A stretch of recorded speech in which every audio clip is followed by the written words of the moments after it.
This is Cast of Wonders. Welcome. Cast of Wonders is the fiction audio magazine for young adults featuring stories of the fantastic. Today, we present Karlsson by Anatoly Belilovsky, whom you may remember from episode 24, Kulturkampf. He came from the Ukraine to the US in 1976, learned English from watching Star Trek reruns, and is now a paediatrician in Brooklyn, NY.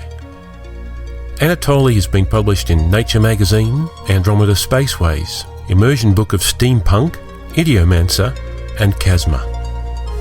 Of this story he says, in the original Swedish book by Astrid Lindgren, Karlsson is a more selfish, more obnoxious version of Dr. Seuss' Cat in the Hat, a negative character. The translation into Russian was wildly successful. Without changing the literal meaning of a single sentence, it changed Karlsson into a hero. The cartoon provided an iconic image for Karlsson and added several of the greatest voice talents of the last century. Karlsson became symbolic of the so-called internal émigrés, members of various suppressed counterculture movements. Your narrator is Eric Wagoner of the Grim Lunch Break. A few times a week over his lunch break, Eric records, edits, and publishes one of the original 250 fairy tales collected by the Brothers Grimm and translated to English by Dr. Jack Zipes. You can find the Grim Lunch Break at grimlunch.org. That's Grim with 2 M's. Check the show notes for details. And now, we've a tale to tell.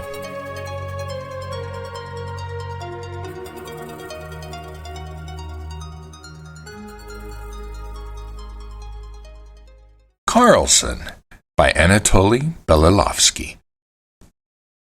"Where is Charlie?" I asked. Lynn didn't look up from her laptop. "Watching his stupid cartoons, I think," she said. "I'm going to work," I said. "Night shift." "Bye," she said. She used to say, "Be careful." "Karlsson," I said. "Is that your first or last name?"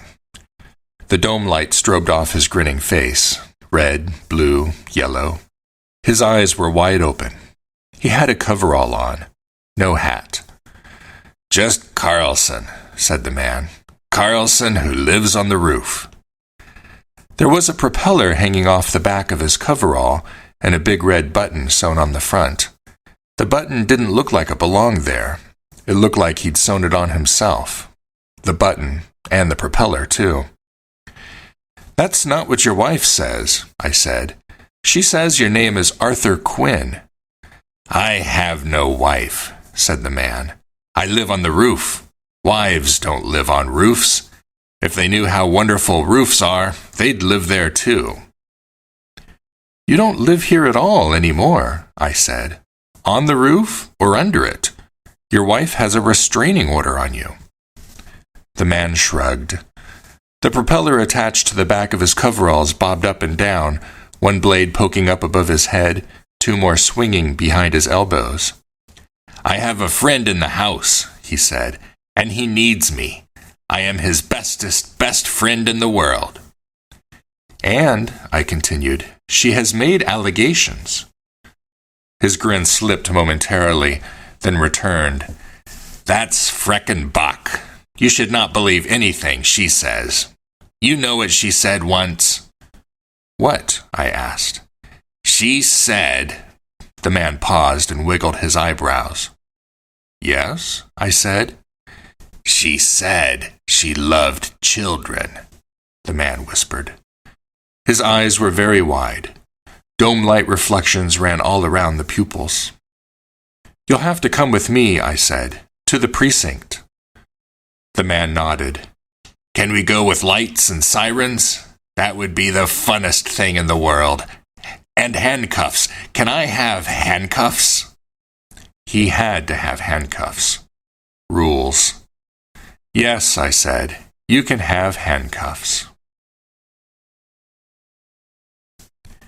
"You too?" said Sergeant Smith. "You mean there's more than one?" I said.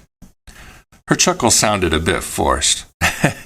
Yeah, these damn Karlssons are all over the place, she said.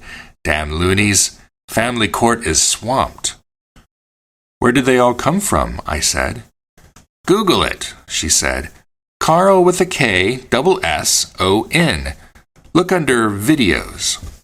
She hung up. I knew she had an old rotary phone in her office. Its steel bell kept on ringing after she slammed down the receiver. Of course, you could not hear it if she hung up on you. Watching her hang up on someone else, now that was something.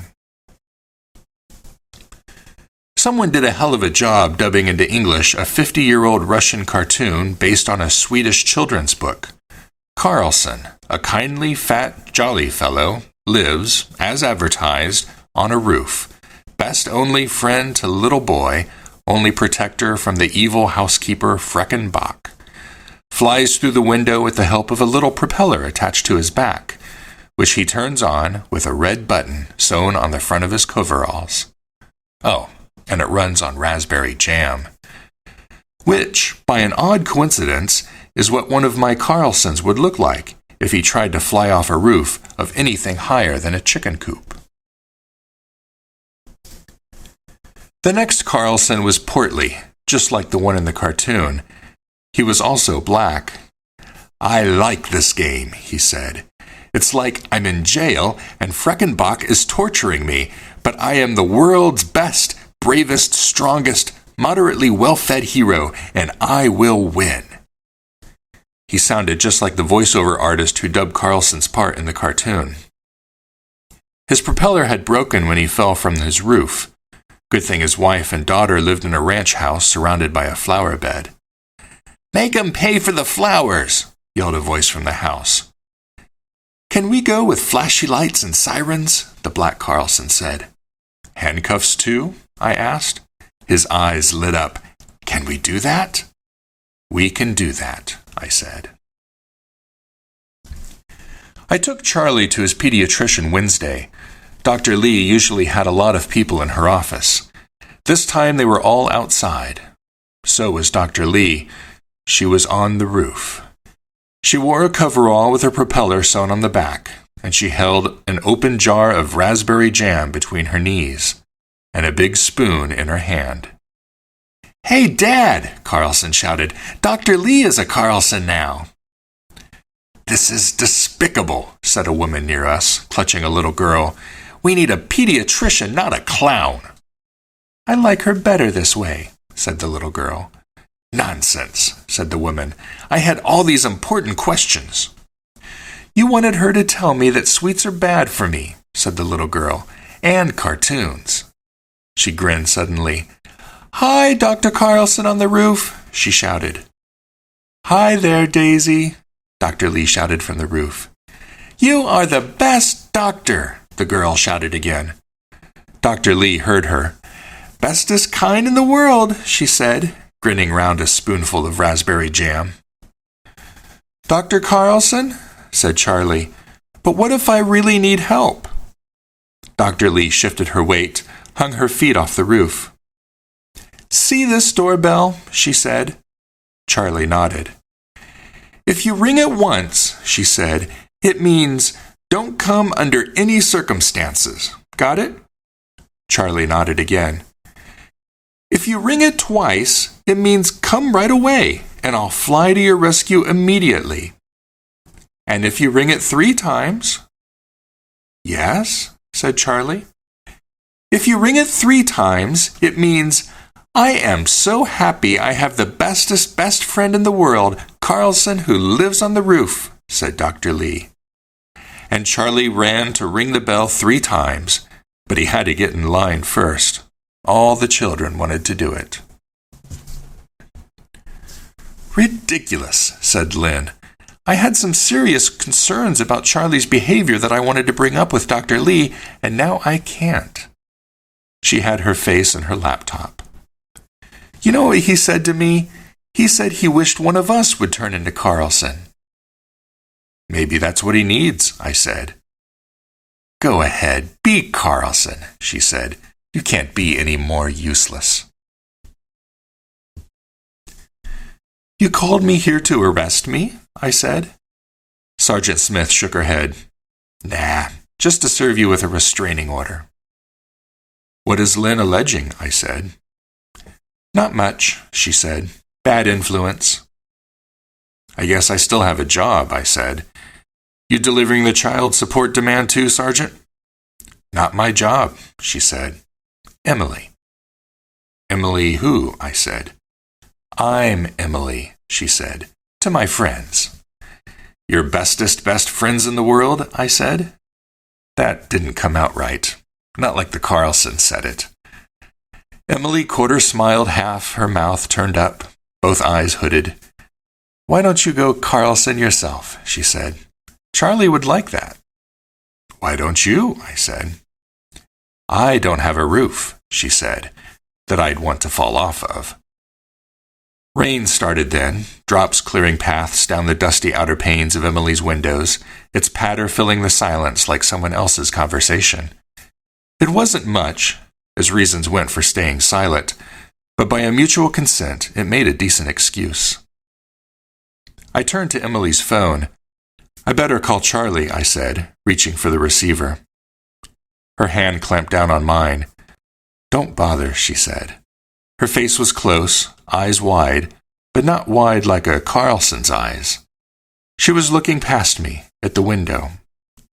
Look, she whispered. I turned, and only if I raised my arm and put it over Emily's shoulders could I turn far enough to see where she was looking. And there he was, propeller spinning and scattering the rain, eyes wide, huge grin, overall clad, hovering just outside Emily's window. Charlie. My Karlsson Charlie. How? I whispered. Shut up, Emily said. Don't say a word. Emily's hand that had kept me from picking up her phone now slid up mine, caressed my chest, cupped my face. 2 rings mean, come quickly as you can, she said. Let's open the window. No, I said, and picked up her antique receiver. I slammed it down on the cradle. The bell rang loud and clear each time. Once, twice, 3 times. I'm so happy I have the bestest best friend in the world, Karlsson, who lives on the roof. And through the rain, like hundreds of tiny helicopters, a swarm of Karlssons rose from their roofs and spun about Charlie, dancing in the spray, darting into clouds, buzzing vehicles and buildings. While from the twilit city, church bells, doorbells, wind chimes, and even car horns rang out, too many to count, but if you paid attention, in 3s, only in 3s, only ever in 3s. And Emily and I, arms around each other, feet on the floor, found something nearly as good as flying. Something anyone can do, anyone at all. Try kissing. Try laughing. Now try doing both at once.